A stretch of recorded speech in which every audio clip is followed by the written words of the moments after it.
الشیحہ لکھتے ہیں کہ نبی کریم صلی اللہ علیہ وآلہ وسلم جب چلتے تو ان کا سر جھکا ہوتا تاکہ لوگ یہ نہ کہیں کہ یہ ایک مغرور آدمی جا رہا ہے۔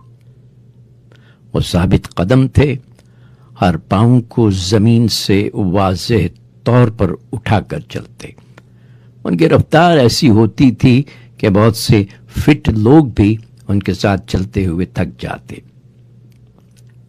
جب وہ مڑتے تو اپنا سارا جسم موڑ لیتے، مخاطب کی بات پر اور اس پر پوری توجہ دیتے، اور جو کچھ کہا جا رہا ہوتا تھا اس کو غور سے سنتے۔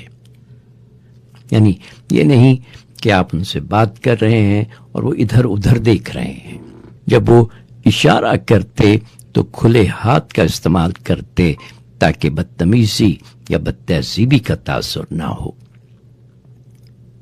اسی طرح جب کسی شخص کے رویے پہ تنقید کرتے تو بجائے اس کے کہ اس شخص کا نام لیا جائے، وہ کہتے لوگ ایسے کام کیوں کرتے ہیں۔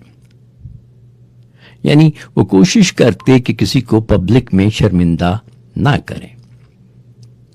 وہ اس حد تک ہنستے تھے کہ ان کے سامنے کے دانتوں کے درمیان کا فاصلہ نظر آتا۔ وہ صرف اس حد تک غصے میں آتے کہ ان کا چہرہ سرخ ہو جاتا، ان کی باریک کمان کی شکل کی بھووں کے درمیان کی رگ پھول جاتی تھی۔